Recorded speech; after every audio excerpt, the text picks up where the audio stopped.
I get a little brown Then skin. the people will call you Asian for 3 months, and we back together. We'll be back to our regular scheduled time in September, October. I take them 3 months and I roll with them. You do look nice and coconut. Just a little bit. Just a little bit.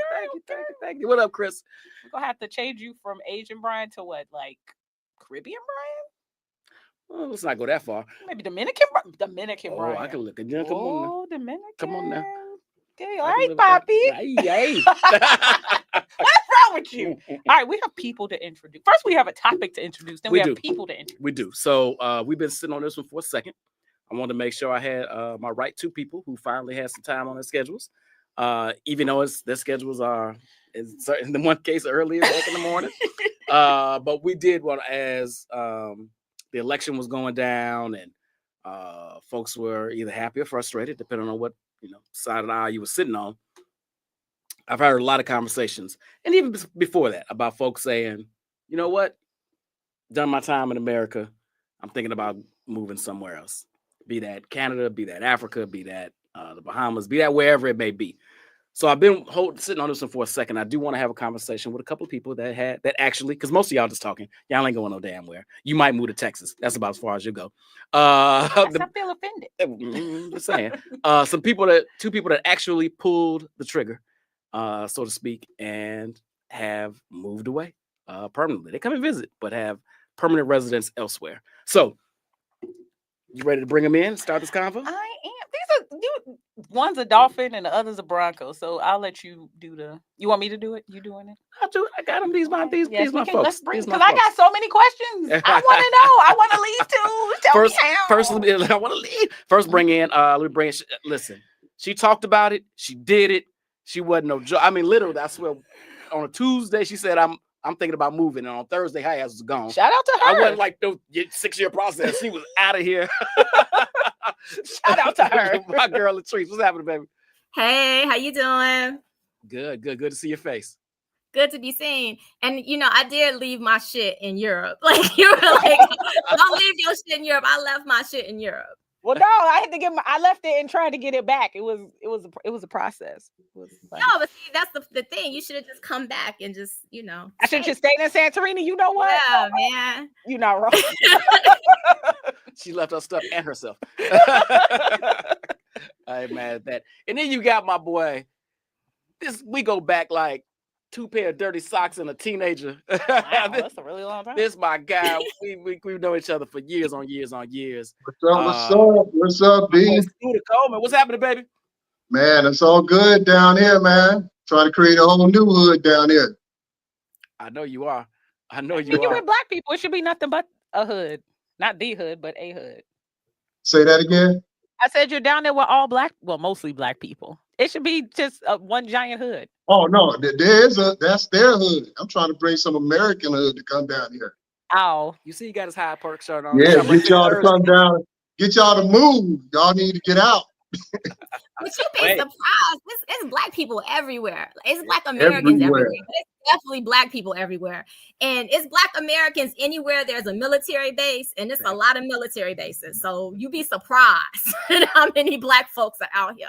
All right, well, let's dive into it. First, let's do this. I want to start with your story, right? Like, what was the first thing that made you say, I got to get up out of here? This is not for me any longer. I got to move around. And I'm going to start with Treese.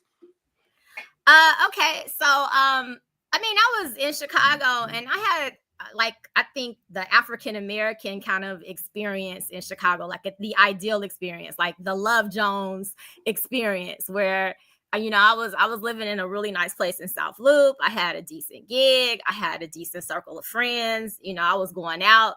I'm an extrovert, so I was never like that person that was sitting at home like, oh, I'm waiting for life to happen. And I still wasn't happy. like this is there's still something that's kind of missing from my day-to-day life.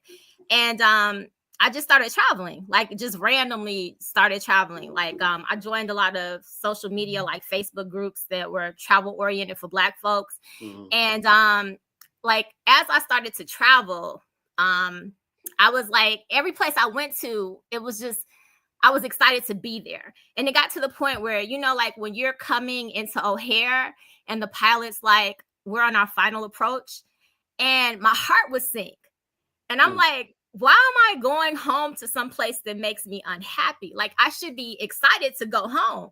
And it was always like, it didn't matter where I went. I always wanted to still be in the place that I was at. So that's when I really was like, okay, I gotta, like, there's something else out here for me. And that was really when I knew that I had to find something else. That's what's up. Yeah, you can't be flying in looking at the lakefront and be like, boo, I hate coming home. It's awful. I mean, you know, I like Chicago is great. And I really have this perspective for it too, like not being there 100% of the time, that when I go there, I really appreciate it in a way I didn't when I lived there. I think it's the best city in America. And I'm not just saying that because I'm from there, but in terms of like things to do, affordability, walkability, public transportation, like nothing else, restaurants, nothing else in America is as great as Chicago. But even when I was having this, I think one of the best experiences or the best experience you can have as an African American in the US, and I still wasn't happy with my day to day, that it had to be something else to keep looking for. Yeah, fair. Coleman, what you got? What made you finally say, hey, I got to get up out of here? Well, my story is a little different. My mom is Jamaican, so I've been coming down to Jamaica a lot. But when I finally made the decision just to say, you know what, I don't want to do this no more, I'm done. Well, that's when my company laid me off. Been with that company for 11 plus years, and everything was going good until maybe second quarter of 2019, where the whole management changed. And the attitude just went from 10 to 0, or let's say sugar to shit in a heartbeat. And so around the fourth quarter, I was thinking, man, just lay me off, give me my severance. And at that moment, I said, I'll move down to Jamaica. Not knowing that they were actually going to lay my ass off, but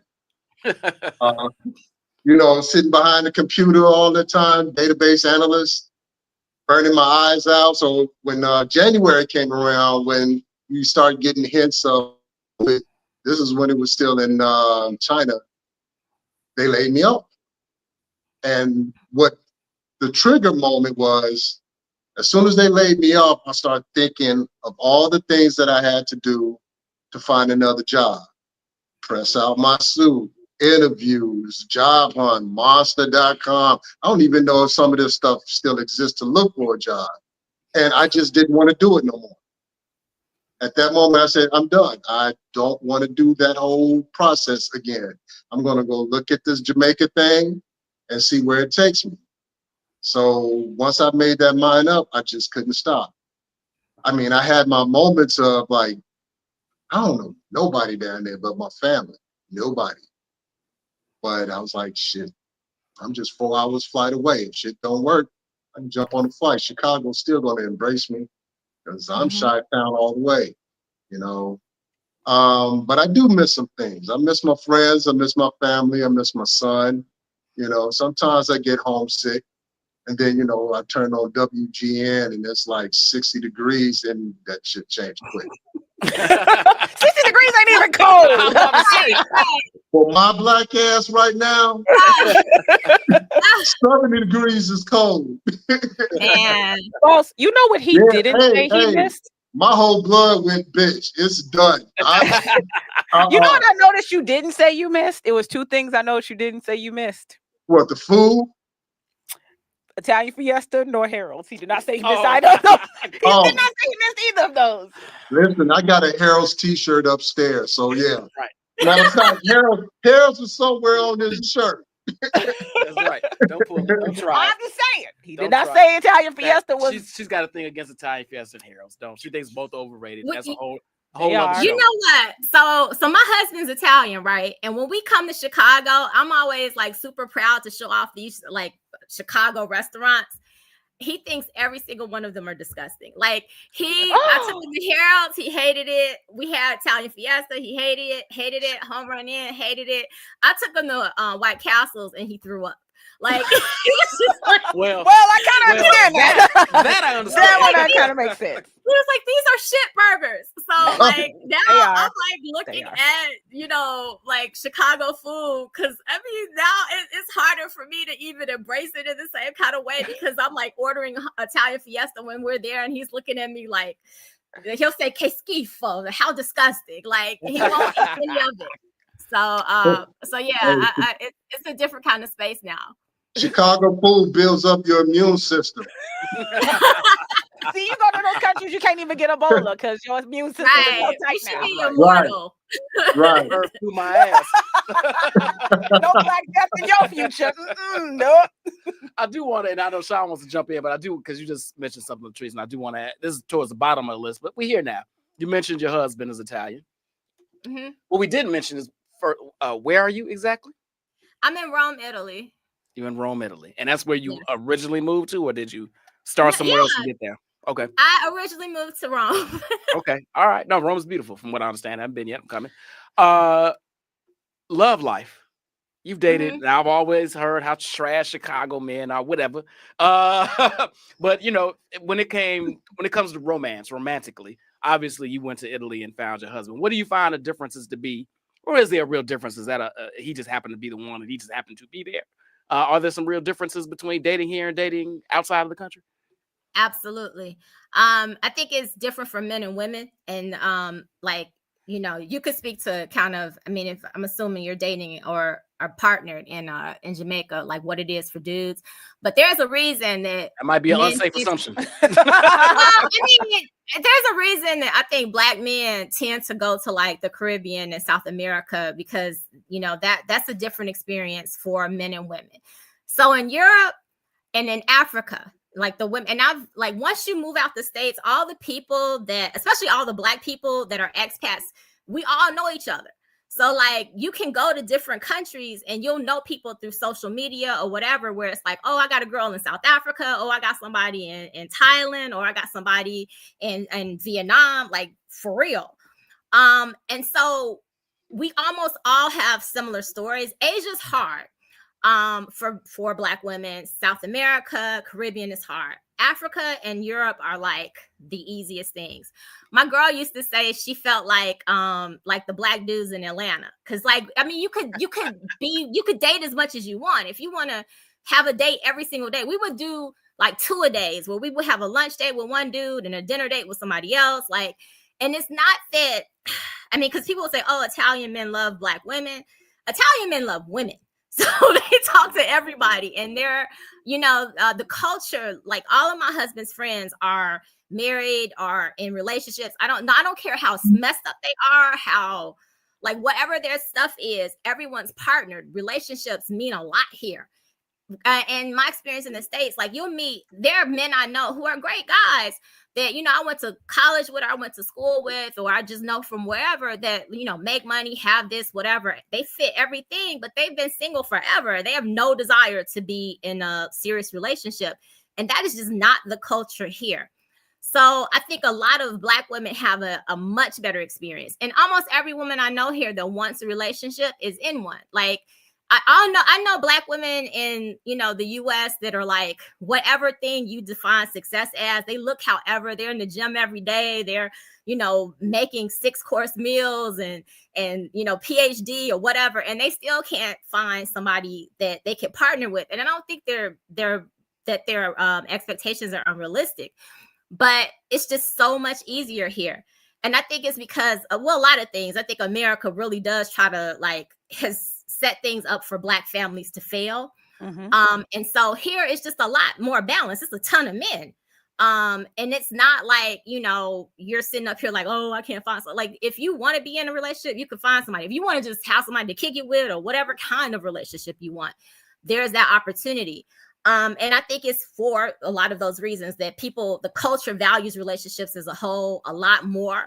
I think the men are much more aggressive in terms of like pursuing women, having something serious with them. Like, when I met my husband, as soon as I met him, he was like, I want you. I don't want anybody else to date you. So like, let me lock this down. And when I was in the US, guys would be like, they just want to kick it with you for like 4 years. Like at some point you need to shit or get off the pot. But that just has not been my experience. And you'll talk to other Black women, they'll say the exact same things. So it is absolutely better. It's like no comparison. My only regret when it comes to that is because I don't have kids. If I had come here sooner, I'd probably have like a school. But it's just, I waited too late. So that would be like my only kind of complaint around that. But yeah, it's definitely different. But then like, the Black men that are here, they don't tend to have the same kinds of experiences, and they have better experiences in other places. But it's definitely a good place to find somebody if you are a Black woman looking for somebody. Sounds like we need to start a passport, gals. Well, like all my husband's friends think he's like a god. They're like you have this Black wife and she's an American Black wife, kind of thing. And it's just like They don't know no you better. walk down the street and you feel Yes, like they do. That's why they praising her, because they know what it is. No, like sometimes we'll be somewhere and like we're walking down the street and a guy will walk up to him and just be like, complimenti, like, like my compliments to your wife, because it is like, wow, like this shit ain't happened to me like on Cottage Grove, but Imagine if it did. right. I mean, like, what the hell? But it is just, it's such a different experience. And in the girl, and I always like, I kind of tell girls too, you kind of look, and again, I'm speaking just to the women, but depending on like how you look and what kind of vibe you are, I'm a chocolate Black woman. I have a really good experience in Italy. Lighter women have better experiences in other places. If you're a really heavy set girl, like South Africa, you can't walk, you can't move. Kenya, if you're in Ghana, Nigeria, like if you're a chubby Black woman, you got some money. You've been well fed. You ain't gotta have no money. No, that was Africa. That's what it is. It really isn't that, no, for real. Like, not in South Africa. They got money there. It's not, the US, you're going to make more money in the States than anywhere. That's true. Yeah. But you don't need as much money in most of these countries as you need in America. Like, we have free healthcare. My husband's sister has a baby. Childcare is free. Hold on. We're gonna get into that. Don't be telling all the people. We're gonna get into that. But the point is, you don't need as much. So yeah, like people in general don't make as much, but you don't need the same kinds of things. But yeah, so if you're a chubbier Black woman, like countries in Africa, you do really, really, really well. But and it's just about, I think in general, outside of the States, people really do value relationships a lot more. Like, it means something to be married. They expect it. Got you. All right, Scooter, we've heard the lady side. I can't even imagine what it's like in Jamaica. What's it Jamaica? What's it like in Jamaica, man? Yo, I'm in Jamaica. I'm south side. Dating here is just like in the States. We got Shaquanda down here, and we got good girls, but the culture, there's a lot of American culture down here too, But unless you go in the country, then yeah, you might find a real nice woman. But dating life is just like the same up in the States. I need to get on the other side of the planet. I mean, from what I just heard,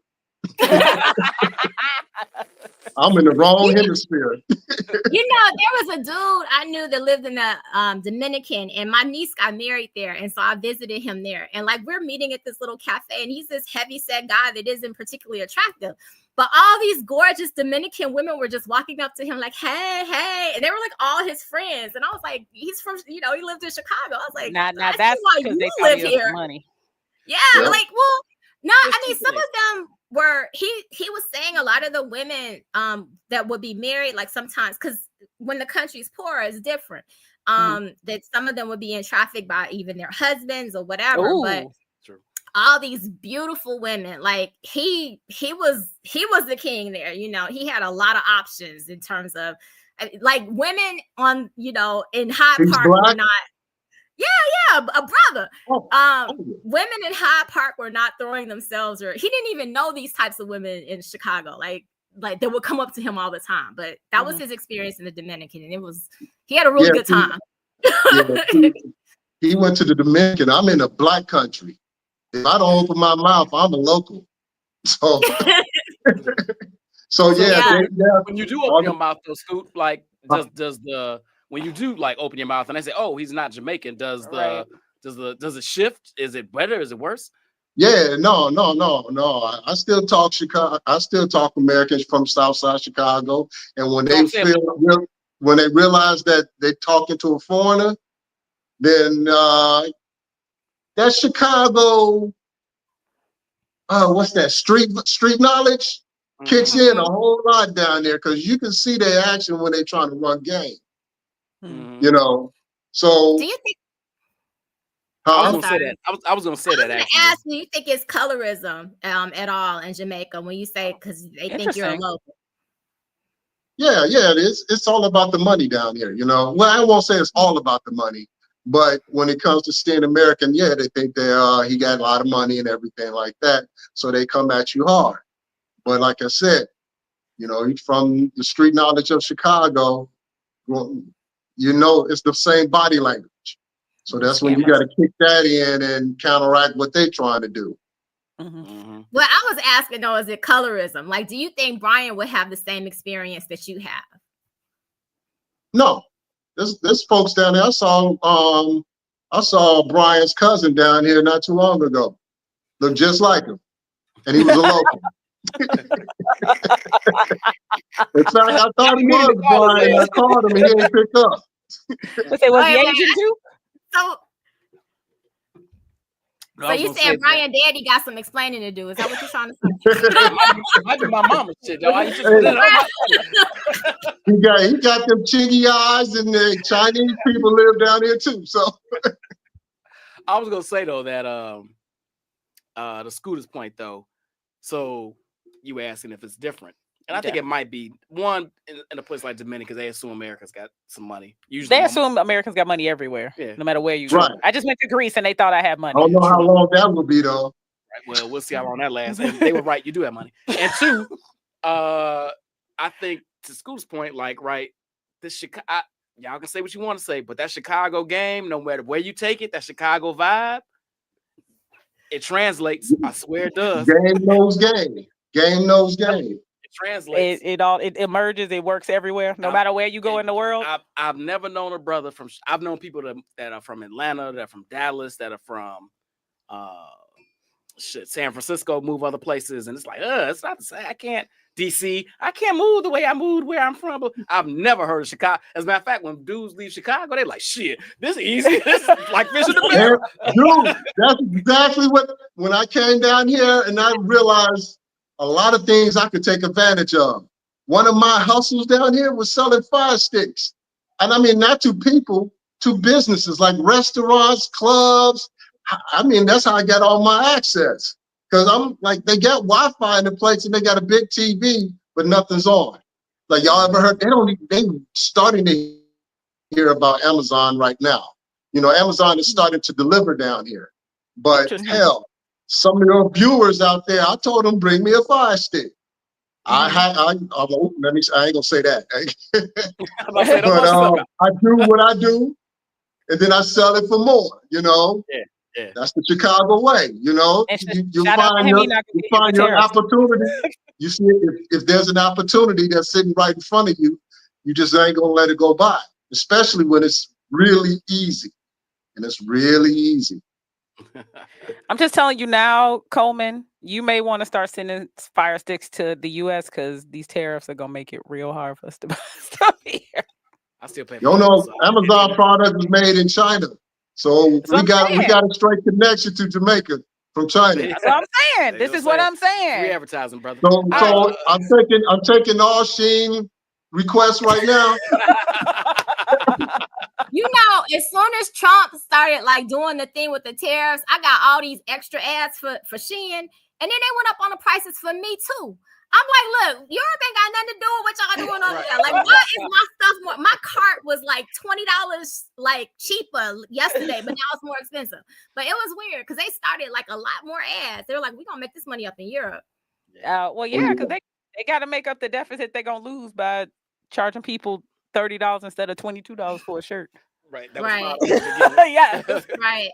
So I do have it's a question that wasn't on the original list, but I still want to ask it anyway because Latrice says something that made me think of this. And I'm gonna start with Coleman. When you got there, you talked about how you didn't really know anybody except your family. Do you live in like the Black community? And it's a two-part question. Did you join any expat groups, any expat like communities to, make friends, meet people? What was your process of, making Jamaica feel more home?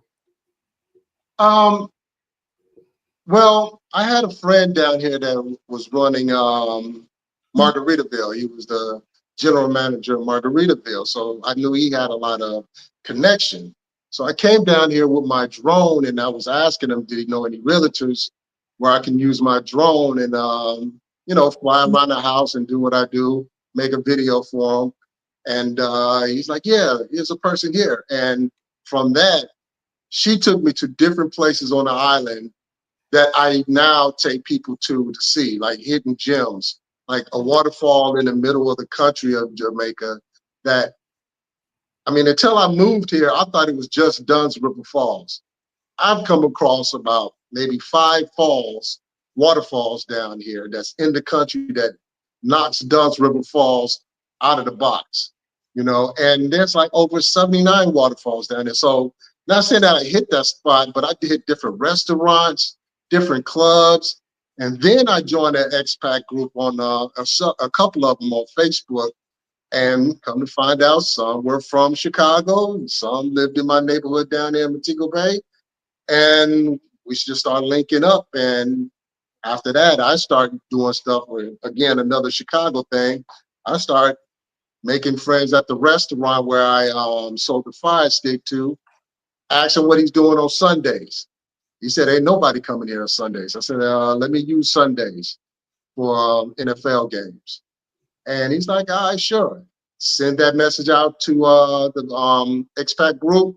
Next thing you know, NFL Sundays at this certain spot. And that's where I start meeting more and more people. And now I have,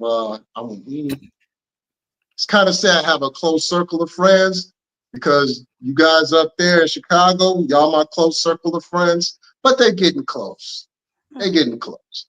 You So, can have more than one close friend group. They can yeah, share. You again from Chicago, you have to go through a gauntlet of stuff before we call you our brother and sister. True. That's You true. know, trust is earned, it ain't never given. And I'm down here. That's never given. So, because I'm not familiar with the turf down there, so I gotta be up, But it's coming down. I'm making my circle of friends, and it's cool. It's cool. I got them playing pickleball now. That was a white people game. That's black. Don't even start. Don't even start. All right, Latrice, same question for you. You live in Rome, right? And Yeah. when I went to Greece, I learned that there was like a Black community in Greece. Do you live in like the Black neighborhood in Rome? And when you got there, did you join expat groups? Did you go on like expat outings? Like, how did you make friends and make Rome home or feel more like home? So, in my experience, when I first decided to move here, it was because I had a really good girlfriend who was living here. And so, whenever I would travel here or travel to other places, like I would always end up connecting with her. But even like when I was in town visiting, if I had like a one night stand with some dude, he would still text me like, hey, when are you coming back? And I'm thinking I'm never going to hear from this dude again. So that was like, for real. And so Wait, can we bring Brian back on the screen, please? Okay, Latrice, you can continue. Excuse me. So I'm just saying, I mean, life happens or whatever, but you just like, Zero like judgment here, Trees. Zero judgment. Well, if we listen, we don't judge. That's So if you're you're thinking, I'm thinking I'm never gonna hear from this dude again. I'm never gonna see this person again. And then they would still always try to have this connection. So it was like before I moved here, I had like, friends that I had, but even just dudes that I messed with were like, can I pick you up from the airport? And then just really wanting to pick me up from the airport, or like, you need to go grocery shopping or whatever. And so it was like, even a lot of the like informal connections became formal. And so, and then like I had these friends, but the people, what happens here is the expat community tends to be, it's like two buckets. It's the people who've been here for like 10 years and the people who are here for like a year and they leave. So it's a lot of kind of like a revolving door kind of thing where people don't really come and stay. So it's harder to form those like lasting connections. But one of the things I found really interesting once I got here is that I had, like when I was in Chicago, I really didn't have friends that weren't Black. I feel like, I mean, it is Chicago segregated. When we go, my husband's just like, oh, like, why is it only this neighborhood Black? Why is it like, that's crazy to him? Because to them, they're like, well, you're all Americans. But here, it's different. So I have a really good friend that's a white girl from Boston. I have a really good friend from Iceland that's white. This white. It's like transparent. You said Iceland, motherfucker. I'm sure there's some Black people in Iceland, all four of them. Anyway. Right. No, But I mean, and then, of course, I have a lot of Black American friends from all over the country, though. And then you have Black friends from like other countries, and so there's like this overlap because, there's this connection, this community of Black folks that you're all Black, but you have these different kinds of experiences because you're different age groups. Some people have like little bitty kids, and some people are like seniors that, are retired and they're here on Social Security. And so, but you all are cool because you're all Black. But what tends to happen with, at least in Italy, is so many of the women are married or partnered that they end up being like with their families. So it's like, what are you doing? Let's hang out in August. Well, we're going to my husband's, we have a house somewhere. We're going to the country, or we're this, I got to get the kids. And, it's just like everyone ends up kind of having their own Italian lives. Like most people end up learning the language to some extent. I mean, I have Black friends. I have a Black friend from New Jersey who speaks Italian like she was born here. It's so crazy because she's a Black girl from New Jersey. And so you end up like having all these different kinds of friends within those subgroups. What I noticed is that, and so we know each other, but we don't get together in person as much because it's just hard. But then like the people there in Asian communities, like I know a lot of Black folks that are living in Thailand, they tend to be a lot more insular. Like Asian folks they're not trying to hang with you like that. Like they're not marrying you. They're not, right. They just, you cool, but you ain't really that cool. Yeah. And so their expat communities are a lot, I think, more like close knit because that's their only social outlet. Like if I know in Chiang Mai, Thailand, they do this thing called, I guess they still do it, called family dinner, where like all the Black expats get together on Sundays and they have dinner together. You could never do that here. like I'm having dinner with my husband's family or my mother-in-law, or like we're going out of town and we're doing like, we don't here. It's just not that same kind of thing. And there isn't really like a Black American community in Italy. Italy's a little different from like some of the other countries in Europe, from Greece even.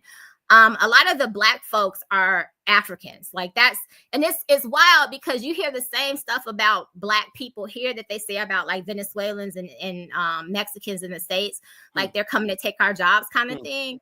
So, but it's not really that many Black like Africans. They're Nigerians and there are some people from like the Sudan, but mostly the immigrants that are here are Pakistani, Bangladeshi, Philippine. And so people come here because it's like the first stop, in Europe, like if they come across the water, but then they apply for asylum. And once they get it, they tend to go to wealthier countries because Italy's economy is one of the worst. It's slightly better than Greece, but not much. But they'll end up once they get, because the EU kind of functions like the US, where it's like one big country, so to speak, but they would never admit to that. But once you get, your work permit in Italy, you can move and live in, Germany or France or Belgium or Austria, and they have much better economies. So people tend to leave. But at any rate, there is not a real Black community here. There are some African groups, there are Ethiopian groups, there are Nigerian groups. But we live closer to like the center, closer to downtown. They tend to live like in the hood, for lack of a better phrase. But the hood is not, it's not the state's hood. Right. Well, it's poorer, but it's Mhm. not as dangerous. Like no Okay. one has a gun, which is one of my Right. favorite things about here. Like people just don't have guns. Ooh, So we got to get there. Yeah. That point. Let me ask you this, and then we do need to shift real quick. So Okay. you said that people, and you might have touched on this just a second ago. So people, you say, tend to come, for a year, and then they Mhm. might not be there. Is that because they go back Yeah. home because it didn't work out, or to your point earlier, they figure it out and they go somewhere else? Well, it's different. It's different for everybody. For a lot of the like kind of immigrants that are wanting like the economic portion of it, like that are coming from a poorer country that want like the economic stability or opportunity. Italy just doesn't offer that. Like you meet a lot of Italians in America because they want to make more money. You know, the median income here is low. And so like Africans that'll come here, they'll come in and request asylum. And then once they get it, they go to like Switzerland. In Switzerland, like they make great money. And you just and they tend to have an advantage because Italians don't usually speak English as much. They'll just speak Italian, which is pretty useless outside this country. But Africans will come, or Filipinos or Indians will come, and they're speaking English. If they're coming from, you know, certain countries in Africa, they might speak French. So they have more options once they actually get their documents. But that's a different group, like the expat group, which is just the immigrants that have a little bit more money. They're coming more so. Well, if they're in the military, the U.S. has 3 military bases that I know of in Italy. So people come for that, or they work at the UN at FAO, the food bank, or they work at these places where they have posts. So they're there for 2 years. They're there for 3 years. I got you. Yeah. Or even if they're working for, like, I had a friend from Jaguar, they had them here for 2 years. So they leave like in these buckets of time. Gotcha. Or if they just come because they're like, oh, I want to come and hang out in Italy. They just come for like a year to find themselves, or, you know, have a great time, or eat pasta, like eat, pray, love. And then they go on to the next thing. So it's a lot of transients within like the people that aren't native to the country. And it's annoying for Italians in general. Like right now, they keep changing the laws to apply for, like, I'm applying for my Italian passport. And one of the things that they just did was they said, well, if you had like a great grandparent, you could apply. But now they're like, okay, just grandparent, because there's a lot of white people in the States who are applying. And their whole thing was, no, you need to live here. And people were like applying that had like great grandparents and lived in Argentina, and they just wanted the European passport. So it's like this whole kind of system of like, you know, people coming and, you know, staying for just a little bit, or not even, in their case, not even coming at all. They just want to be able to travel easier and not need a visa to go everywhere. Damn white people, game in the system as always. Man, dude, the same thing, FYI. So do I, but I don't know how to do it. I'm on that same type of time. Let me ask this, because Teresa's brought it up about guns and all that in different places, and obviously one of the concerns people have about living, visiting, anything in the States is violence. So Scoot, I'm curious, on the island, my man, what's violence like? Is it Chicago? Do you feel safer? Do you just feel less safe in a different way? Like, talk to me about that. When I first came down here, I didn't feel safe. And I think that's because from what the states put in my head of thinking everywhere else outside of the United States isn't safe. Even though I've been coming down here all my life, moving down here was a whole nother game plan. So when I first came down here, yeah, I was nervous, you know, didn't know nobody, not living in the tourist area, you know, living in the neighborhood, and not bad neighborhood, great neighborhood. And, you know, maneuvering for the rest of my life down here. So, yeah. But as time went on, and I realized I am not seeing as much crime as I thought I was, you know, and then I turn on the news in the States and I'm watching WGN, you know, the local news. That was a habit that I had. I couldn't get off of that, even though I had nothing to do with Jamaica. And I saw and heard everything that was going on in Chicago, and then I start comparing the two. I'm like, hell, you know, they have crime everywhere. You know, in some spots and in other spots. Like down here, if there's a crime in the city of Montego Bay, up there you hear the news of Jamaica's in an uproar, you know, and it just happened in one neighborhood in the city. So everybody up there would be kind of nervous. Then on the flip side, like in Chicago, there's a crime in Inglewood, but on the news, they don't say Inglewood, they say Southside. Yeah. You know, the whole entire Southside gets the fault of this one little block. Right. You know, Right. So that's why when I came down here and I started weighing it too, and I'm like, I'm not seeing as much crime down here. Down here, if a child get hurt, the whole neighborhood is looking for that person. You know, if the child is missing, the whole neighborhood is looking for that child. You know, they have some certain thing called juggle justice down here.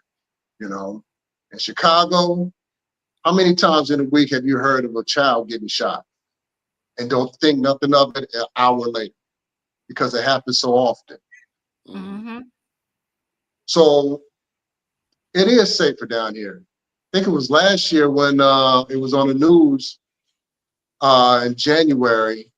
We got a lot of calls from you guys up there. When they said Jamaica was at a level 3, a lot of people canceled their trips. It was like, oh no, Jamaica's at level 3. I'm getting phone calls and text messages. What's going on down in Jamaica? Nothing. Right. I heard it was a level 3 down there, you know, all this stuff. Yeah. Heard it all on the news and the radio. When we was the last time we was a level 2? Level 3. Right. Fair So call, fair. I had to literally go inside of the internet and look at when was the last time Jamaica was at a level 2? Level 2. Or level 1. It Right. was, no, it probably said never from level 1, but level 2, the last time Jamaica was at a level 2 was 2021. Guess what was going on in 2021? COVID. Yeah. You know, so I'm thinking if that was the last time, I'm telling a friend, did you come to Jamaica before COVID? Yeah, a bunch of times. Each one of those times you came down here, you was at a level 3 and you had a ball. Right. You know, so once I start seeing that, man, I feel safe as hell down here. Yeah. I don't have to worry about no racist cop. That's one thing for sure. Yeah. I don't have to worry about no Karen, you know. Yeah. I mean, you do, but they on the resort, so it ain't that big of a deal. But they ain't coming off the resort. They don't have the same kind of people. Don't like white people from the States come here trying to swag with that same kind of privilege, and people here like, but everybody like we white too. Like ain't nothing special about being white. So people will kind of act like that, and they don't treat them special. So it's actually kind of interesting to see that they, you know, they have these expectations to be treated better than other people, and that doesn't happen. And when it doesn't happen, they lose their shit. Like I saw this girl have a meltdown in the restaurant because she was crying because it was taking so long.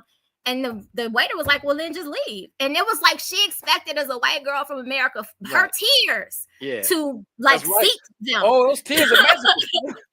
Not in Europe. Not, Not much for people. And everything takes longer in Europe because everybody's a little more slower pace. It's Right. So like you're not special. I love that for them. But do you feel, I'm curious, as a Black woman from Chicago, right? Do you feel safer where you are now? And I got to assume damn near anywhere you go, you probably do. But I got to ask the question. I mean, it's no comparison. Like in people are so funny because people in the States will be like, oh, are you safe over there? And I'm like, no, you're the one in danger. Like it's fine. I should be asking you, are you okay? You watch your own news? Right. Well, right. So like, I mean, every year, because I'm a, you know, I did go to Whitney Young, so this is like the nerd part. Like come on now, Whitney Young. The U.S. has like over 300 million people, and they have about 10,000 deaths per year from handguns, just from handguns. That's not like stabbings, shootings, stabbings and strangulation, all this other stuff. Italy is 60 million people, and they have about maybe 500 deaths, like homicides per year. And Period. that's shootings, period. That's shooting, strangle, everything. And almost all of it is like domestic, or there is some mob stuff. Like that does happen here, but it's not, I mean, no one's shooting in a crowd, It's very like, targeted. It's a hit, right? Yeah. So so like we can go places and you feel like so safe. In terms of like police killings and stuff, the police killed this dude in 2005. And whenever I say something to my husband, like, oh, it's so much safer here, the police don't bother you, he's like, no, Stefano Cookie. I'm like, that happened in 2005. Like, somebody got killed in the States last week. What are you talking about? So it's like this, it's much, much, much safer. And I see it with like his sister and their kids, like the way that they could just go. And we live in, I mean, Rome has about 3 million people. It's about the same population as Chicago. And they could walk around. They're like little blind girls, and they could just walk around, and they can be by themselves, and they could be at the park, and no one's worried about them coming to danger, like that someone's going to kidnap them, or somebody's going to, like, they're going to be shot, or any of that.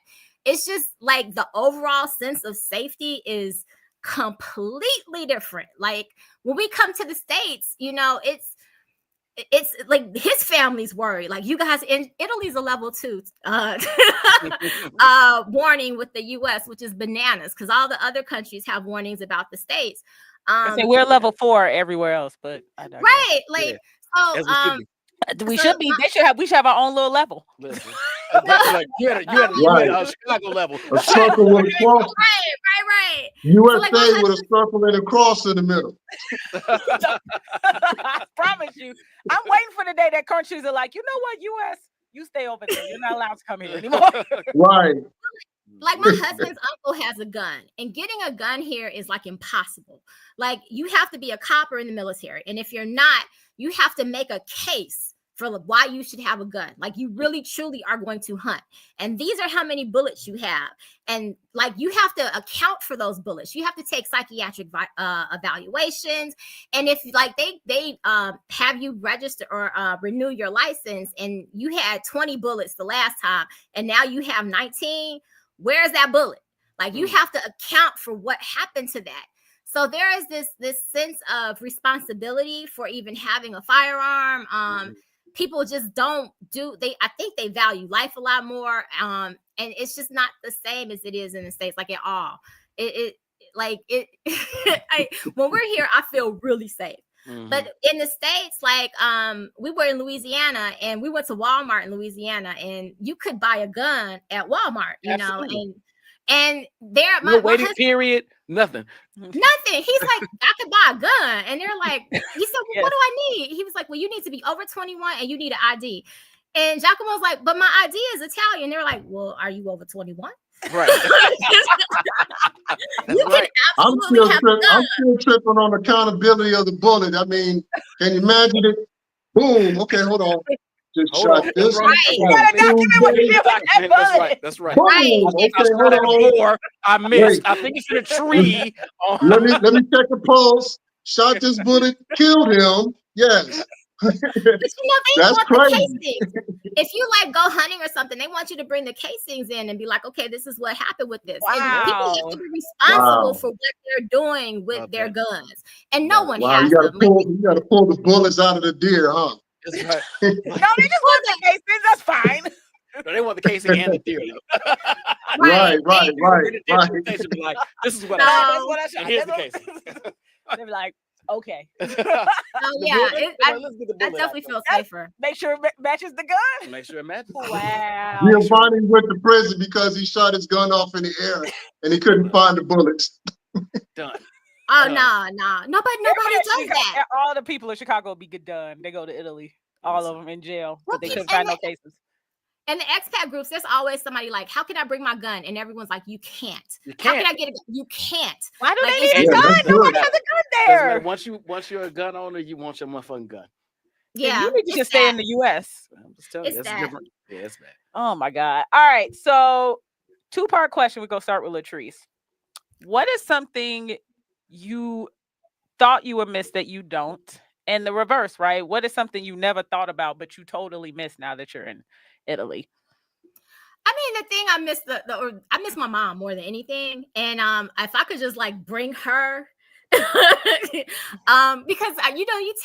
you take your parents for granted. I think most of your life, especially when you're young. But now that I don't have access to her every day, like that is the number one thing that I just like. If I could like pack her up in a suitcase and bring her against her will, then I would like that would be the best. The thing that I thought I would miss like a lot of my friends more than I actually miss them. Damn! And it's not that I don't, you still love people, and I think, well, actually, some relationships have changed. And you'll hear this from a lot of people. You can probably speak on this too. I don't know if this is your experience, but like if you aren't accessible to people, like in the same way that you were accessible to them before, that's facts. then they don't know how to be friends with you. That's true. So some people, like those friendships that ended or changed, I don't miss them the way I thought I would. Mm-hmm. So I mean, that was a surprise, but I mean, it's okay. But so those are my two things. Like I thought I would miss my friends more, and I really didn't think I would miss my mom as much as I do, but I really miss her. That's really sweet. You miss your mom. No, but she's right though. I think and even not ever having moved out of the city outside of for college, when you have kids or you get married or whatever, your lifestyle changes. Yeah, the people that some friendships are frankly of convenience. Mm-hmm. And when that convenience ends, so do the friendships. And that's okay. As far as I'm concerned. Cole, what God damn, Brian. No, I'm not saying it's cold. I'm just saying it's true. Some people in your life for a reason, the season, all that traditional bullshit. But it's true. No, I feel you. All right, Coleman. What did you think you would miss that you don't, and what did you not think you missed that you do? Let's see. I don't miss the winters. Don't miss that at all. I hated Easy those. answer. I'm gonna say, well, no, who thought you would? Some people like that. I don't miss that. Wearing t-shirt and shorts have become a thing for me year round. So yeah, that I don't miss.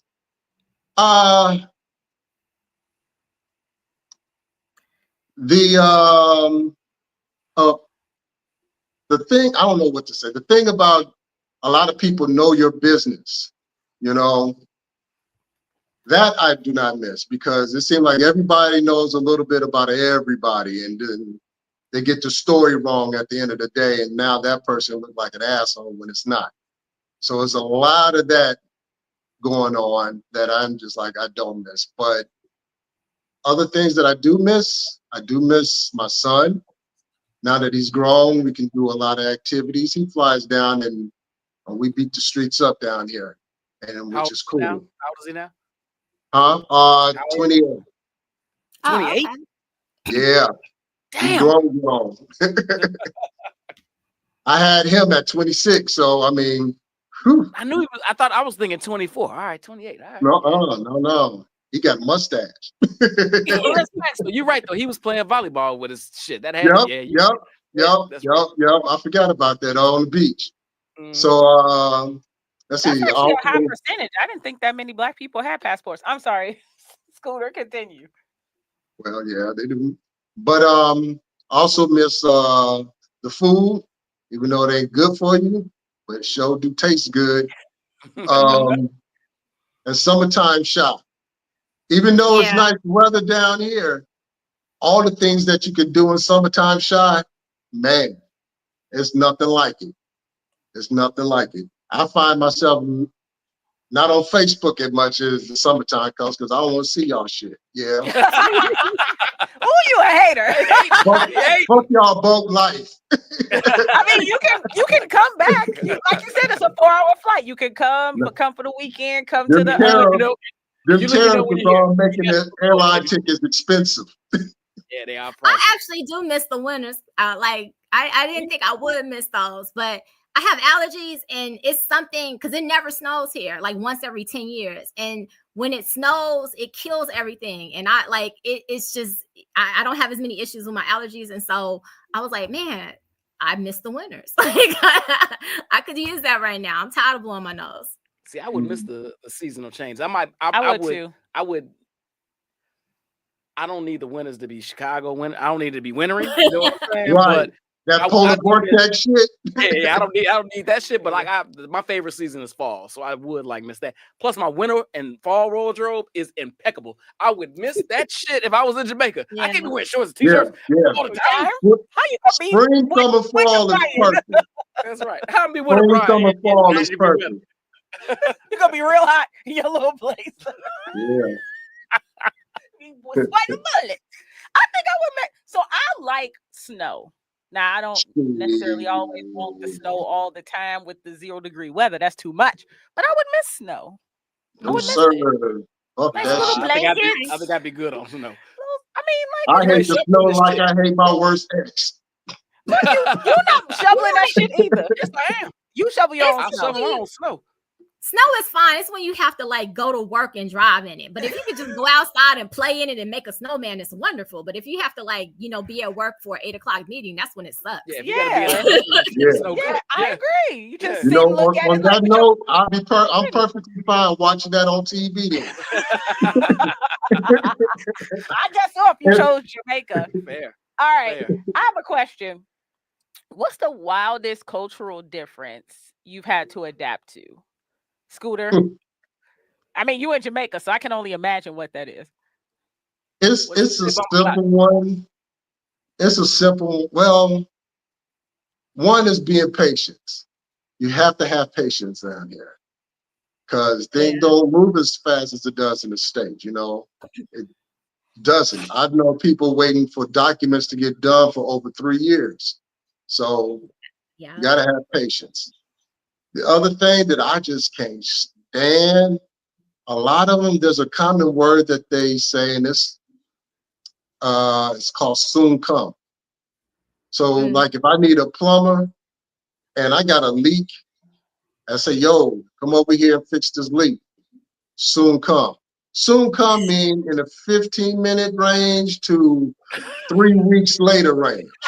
Right. Heidi must know. My thought is this: these motherfuckers must be making some good ass money because I'm trying to give you some fucking money to do a job, and you like, yeah, I get there. Eventually. So I've learned a way to combat that. Again, that's the Chicago side, the street side. As soon as they tell me soon come, I tell them, okay, you soon come, I'm going to pay you the same way. So you come 8 hours later, once you do the job, don't expect a check right now. I give it to you 8 hours later. I know that's right. Check when you come. The motherfuckers understood that shit clearly. I ain't had a motherfucker. I had them motherfuckers calling me, asking me if I need something to do. They're trying to get ahead of them. That's right. Exactly. Isn't it? Put deluxe destinations comment up there. I gotta see that. So it's a way to play the game down here, man. But that's the one thing I hate the most. But all other parts of the culture is cool. I mean, again, a lot of American ways have settled down here, but you still see the culture around, and it's nothing that you can't handle. I mean, the food down here is amazing. I never ate so much fish or drank soup than I do now living down here. Because there's a difference between eating those same things in the States than down here. Fresh. That fish was alive this morning. That's right. Right. That chicken that you eating was alive this morning. That's right. A lot of the stuff that you eat, I'm down here growing shit. I never thought of growing shit in Chicago at all. Yeah. I got a banana tree. I got 2 mango trees. I got a guava. I'm growing grapes, strawberries, different mints, coconut, guava. I say guava. Sugar cane. I got a couple of aloe vera. I got a whole fucking Walgreens up here. How much yards you got? I got a nice yard. You know, you only need like for mangoes, we got 2 mango trees, Julie mango and East Indian mango. And I gotta give them fuckers away when they get ripe. You know, there's certain like the one mango tree, the Julie mango tree is going slow. My East Indian mango tree is starting to blossom. And dude, they drop like rain. And those things are so sweet. I'm not bullshitting. You might see my product up there. Shit. I got so much down here. Call them rare Jamaican Mojala mangoes or some shit. They'll buy it here because we are idiots here. You said something that I want to dig into a little bit, and then we'll go over to Latrice. You said that a lot of American habits, that's not the word you use, but that's how I understood it. A lot of American habits have made their way down Jamaica. Like, what do you mean? Like, what are some of the Americanized thinking that's down in Jamaica? Wait, say that again. You've mentioned that there are some American habits down there. That's not the word you use, but that's how I understood it. Like, what do you mean by that? Okay, well, I mean, they love going to KFC. Y'all probably heard that KFC down here is great. It ain't great. I hear that. Good to know. It's all right. It's all right. But you know, I would not. You know, they quick with the fast food stuff. The style that they dress is like ours. A lot of the clothing that they get is like, you know, Miami, Florida areas like that. And it could be just that I've been coming down here all my life that I don't even see the change too. But I don't, like, some people think Jamaican culture is something really all over the place, and it's just not in your face like that. It's still here. You got to go to some people's homes to actually see it, but it's not in your face like you see them wearing garments or something. Like you would think they'd be wearing garments. They don't do that. They're wearing this, you know. Like I said, I seen Brian yesterday, and he was wearing what he was wearing when last time I saw him at a picnic. So yeah, there's a lot of U.S. culture down here. But like I said, it could be also that I've been coming down here so much that it's just normal. Gotcha. All right, Latrice. Wildest cultural difference you've had to adapt to in Italy? I can't even imagine what that would be in Italy. That's different. Well, it's the same thing that Coleman said about just like the patience thing. Like stuff just stuff is slow. Like you got to bring your patience. No one has a sense of urgency for stuff. Like it's almost impossible to fire people. So if someone does a bad job, it's not like they're gonna get fired. Like when we were applying for our marriage license, there are all these steps you had to do, which was crazy. I mean, it was literally like maybe 5 or 6 steps. And then one of the things we had to do, we had to go to this one office, and we get there. No, first we call and call, try to get in touch with this lady, and we're either always no one's answering or we're getting a busy signal. So then all the documents right. This is 2023. Wait, it took me a second to register like a busy signal. Did you get married in 1985? What the hell? I'm gonna explain to you how it was busy. So like this is 2023, and so we're like going to all these offices, and so then finally like all the documents expire within 6 months of each other. So if you don't get the documents done, then you know you have to start all over. So like I was like, we just gotta go up there. So we go up there, and there's this one lady handling like all of these things for this city of 3 million people. Like she's the one person who does it. So while we're sitting there, like we need an appointment because we can't get through on the phone. Like we've been emailing, nobody's answering. So her phone keeps ringing. And while we're sitting there, she takes her phone off the hook. It's the only way she can focus. Right. But there's no voicemail, there's no assistant. There, you know, it's 1985. And so so we get that part of the documentation done, and we take it to the next office. This is another office somewhere else. And then she's like, oh, you guys took too long with all the documents. The first document that you got expired. So I was like, okay, well, we could go back and get that document. She's like, because that was the first document. All the other documents are expired. You got to start all over. So how you get married in Italy? We got married in Utah on Zoom. It's the same way in Jamaica. It's the same way. Wait, we ended up getting married on Zoom in Utah because they it's like Vegas and they do it online. So we did it on our terrace with my mom and his parents, and we had like the ceremony, like the whatever ceremony. But it was that's how we had to end up doing it. It was just like a mess, and that is like everything here. Everything is like completely disorganized. It takes forever. No one's there. You ask one person, they're like, no, DMV. It's like everything is way worse than it's like registration at a black college in 1992. So that's what everything is like. So HBCU life prepared me for Italy. They still got file cabinets. right.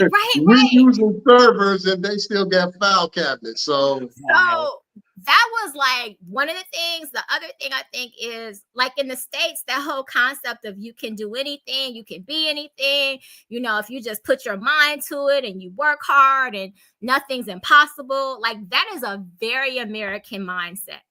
No, I don't think anyone else thinks like that. And they definitely don't think like that here. So they love to say it is not possible.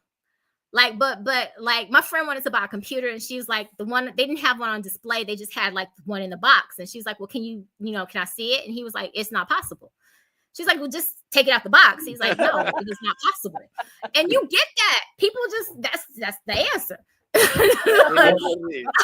And we're done. Like, why are you still talking to me? So, those kinds of things. Right. They're like, now what? I'm leaving. So those are the you can't come here with this sense of like, I want to get something done quickly and efficiently, and the customer's always right, or none of that. They're just like, look, my check. This ain't Kansas, Toto. This ain't Kansas, Toto. Right. My check does not change if you're happy or sad. My money is the same. So you could be unhappy or happy, but so that is a huge difference. Okay. So I'm gonna check in Jamaica and Italy off the list of places to move to. No, I think that's anywhere. That's everywhere. That's everywhere. Yeah. Except for like the Middle East, like Dubai, and they're like. Right. I'm saying I was in Barcelona. They couldn't have cared less about spending any money in that motherfucking store. Could not have cared less. You're like, but I'll spend that money. Yeah. my check don't change. I'm not on commission. Commission. Right. What is that? Right. You gonna buy the shirt or not, man? Right. Well, I went to get my nails done one time, and I had an appointment like 10 a.m. I get there, the girl's Italian, and so she was like, "You didn't get my message," and then she's sitting in the chair. I was like, "No." She's like, "Oh, I can't do your nails today. My back hurt." And I was like, "But you're here." They're sitting right in front of me. Wow. She was like, "You're gonna have to text me and make another appointment. I like my back hurt." And she was serious. She was like, "I'm not doing nails today." So like that's not like this strange occurrence. People just don't have the same sense of capitalism, urgency. She is there for show only. Right. But she was gonna get paid whether she did my nails or not. Right. So she didn't care. Because she's not paid. Oh, the owner. Yes, right. Right. But they have full benefits. Like my sister-in-law is an esthetician, hairstylist. She had maternity leave. She got paid for the whole time. If she's sick, she has sick leave. Beauticians don't get that in the U.S., I'm glad we circled back to that because we mentioned that earlier and I want to come back to it. Talk to me about that. Talk to me about the difference in the benefits and the style of living, even without having to pay for it, right? Like your health care and all that. Talk to me about that. Well, I mean, here, like I was saying, my sister-in-law, like she has a little baby. Childcare is free from birth. Like she put her baby in daycare and she was still in diapers, and it's free, like all the time. And she's there from the time she wakes up in the morning to like 4:30, and the government pays for it. So you don't make as much, but you don't need as much. Our utilities, we live in an apartment that my husband's parents, like his family, owns. And we have, they have 3 apartments in the building, and we share a meter, like for everything. Mm-hmm. So all of our together. Our portion is for the electric, water, the condominium association, gas, and the Wi-Fi. We probably spend about $150 a month. I knew she was gonna say that. So that is like all the utilities. My cell phone bill is probably, I pay as you go. I'm probably spending like $15 a month on my cell phone. That's like unlimited data, all of that. The healthcare is free. Like there's a national system. So there and Italy is one of the weaker ones. Like, there are countries like in Scandinavia, when you have a baby, they bring you a basket to the hospital from the government, like, welcome to the world. So Italy doesn't do quite that much, but it's definitely like, cost of living wise, it's a lot more comfortable. So, and then people just value, so in Rome, I always tell people don't come here in August because everything's closed. People in our neighborhood, everything's closed. Like the pharmacies take turns being open. The supermarket is open and everything else is closed. They're either closed the first 2 weeks, the last 2 weeks, or the whole month. So the butcher, the post office, all the beauty shops, all the pet store, everything, most of the restaurants, because people are on vacation and people don't even ask us, are you going on vacation to August? They're like, where are you going? Because everyone goes on vacation to August. And they go they're gone at least 2 weeks. So me and my husband like to stay here because everyone else is gone. So it's kind of nice to be, this is a busy, busy, busy city. So it's nice to be here and it's empty, but everyone's literally on vacation and people just live their lives like that. And they're more concerned with going to the sea. They'll say, oh, I'm going to the sea. A lot of people have beach houses. They'll have a house in the countryside in Tuscany or in Latina, which is outside of Rome. So it's a lot more kind of a slower pace of living. So people don't make as much, but they don't need as much. Right. And we spend a lot less money. We spend more money because we go to the States quite a bit. We'll spend more money in 1 month in Chicago than we'll spend probably in 4 months here easily. The food, going to the supermarket, we'll spend 1 week for 2 people. We'll probably spend maybe $60, $65. When we're in the States, we'll get enough stuff for a week and we're spending $200. So it's not, and the food tastes better. Yeah. So it's definitely a different kind of thing, in terms of that, the financial piece, on the day-to-day. Interesting. It ain't no Italian fiesta, no debit. Sorry, I had to do that for Sean. Scoot, what's it like out your way? Out here, like I said, we're not far from the States, so we got a lot of those ways down here. It's how much money you making. Now, if you down here making American money, you're living like a king. On certain things, groceries, everywhere in the world, groceries is high. But a lot of things that you want to do, if you find your way, like going to the market instead of going to the market to get some meat versus going to the grocery store to get some meat, you're like, okay, I'm going to do that. Or going to get fresh fruits from the market versus going to the grocery store for the market. No, you're going to go to the market and you save your money that way. As for healthcare, there's a free hospital down here for everyone to go to, and it's pretty decent. I would say it can compare to some that's in the States. And then you got your ones where you pay out of pocket. That's usually where the tourists go when they get injured or something like that. But yeah, cost of living, it's not bad as you would think it is if you're making U.S. money. If you make it Jamaican money, yeah, it can be kind of difficult for you because everything is very expensive. Like for me, I had to learn to stop buying U.S. products and go get Chinese products or a Jamaican product, because I'm not going to go buy some Tide, and Tide is super crazy when Ching Chang Chu over here does the same thing and it's much less. So I'm going to go over there and get that, But you got to be smart with your money. Wherever you go, you got to be smart with your money. Yeah. That's fair. Hey, so listen, I got so many more questions. We could be doing this all night, and I know it's damn near 4:00 in the morning for her. Like, I want to go to sleep. Hey, So we might have to do hey, a part 2 of this. it's almost 9 o'clock. You know, we on our 50s. That's 9 o'clock is that wishing hour.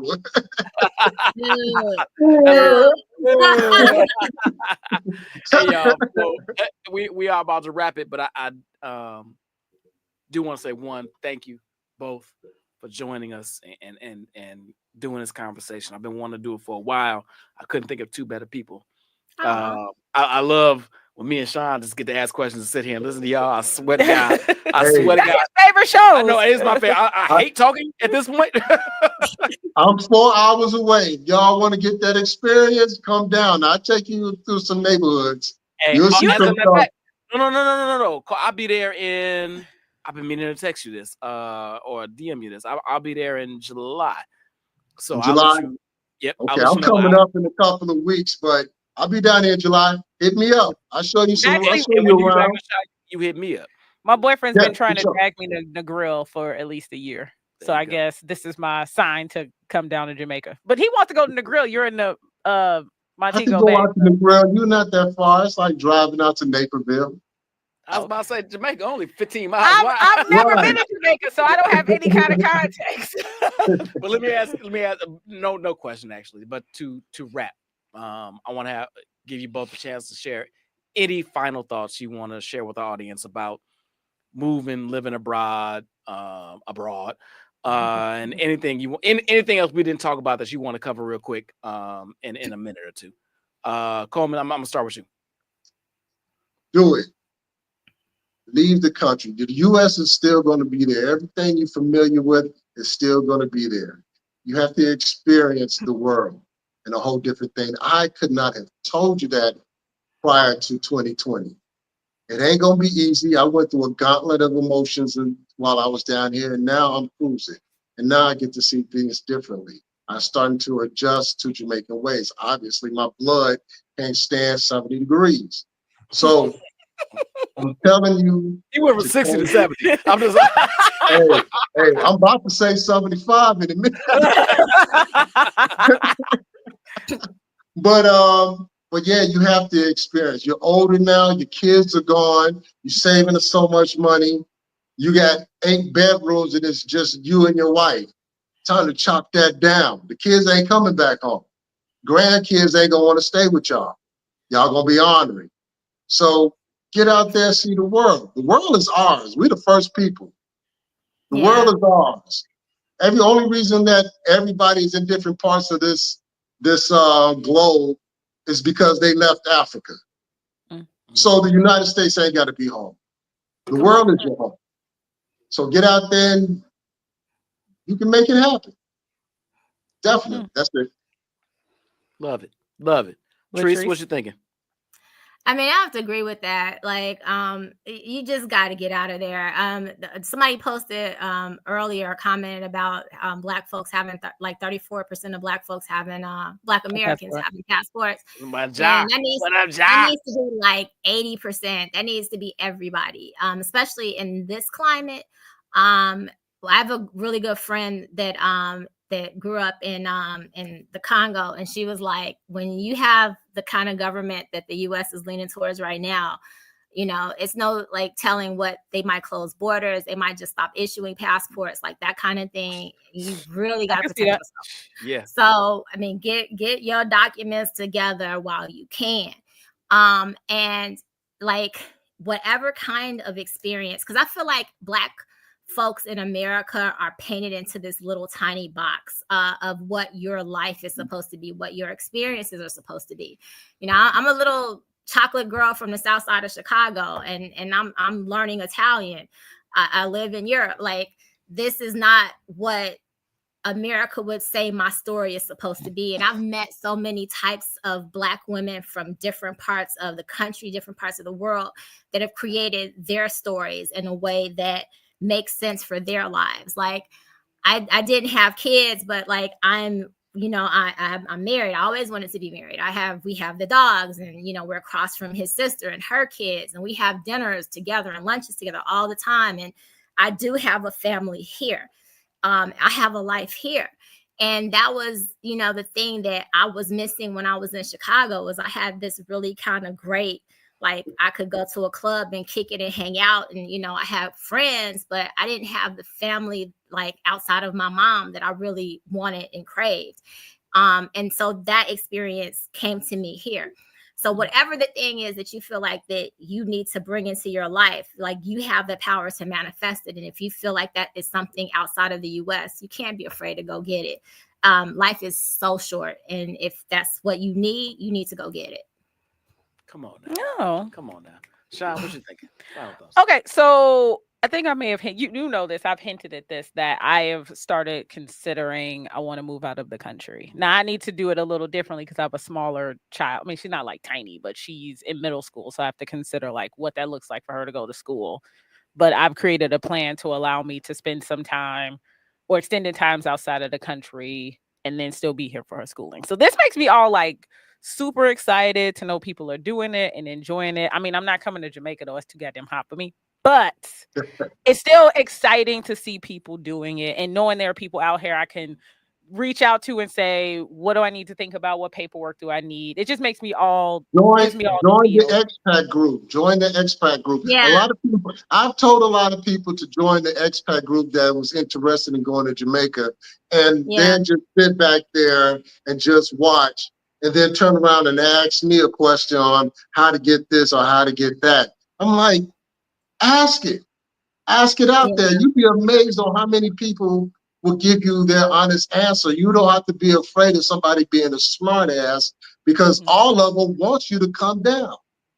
And that's going to be part of your network. That's a lot of people that's in my network of friends down here are from the expat because I actually went out there and asked questions, and a lot of them came back to me. And, you just get out there and ask. Can't ask the same person all the time. You got to get out there and you got to have that mentality to step out of your comfort zone. You have to join the 2X. Like there's like always the general expat group, and then there's the black ones. So you gotta join both because the general ones are gonna give you all the like you must have this document, and you have to like they'll tell you the stuff you need, and the black people be like, okay, and this is where you get your hair braided, kind of stuff. You know, I got a lot of questions about what you do about your hair in Italy, but that's another story. That's another show. I had locks when I moved here. I had to cut them off because I couldn't find anybody to do them. Well, there you go. Yeah, it's hard here. Jamaica, it's different. It's you want more some purple hair? Time you're gonna have. That's it. I do want to say thank you too for joining us. I really do appreciate it. I know Treese is like I said, it's damn near 4:00 in the morning there. 3:30 in the morning. Come on now. And Scooter's old. Scooter's old. I know it's almost 9 there, so he ready. You guys reading sunglasses on. I ain't got my readers on. I can't see. 8:30. Okay. Yeah. You got a couple of minutes to wrap it up. Now we wrapping it up. Appreciate you, brother. Appreciate you, sister. Absolutely love you all. Good to see your faces. I miss you all since you have moved, so it's great to see you in person, if not in person, but digitally. And to everybody else's point, as we wrap it up, I think especially people in Chicago, because we are so segregated, because we are so cliquish, because we are so what high school you went to stretch out and explore, to spread your wings, right? And figure this out internationally is dope. But I will say this, travel first, visit some places. Don't just, I went to Barcelona once, and that's where I'm going. Let's not do that. Let's hit a couple of spots.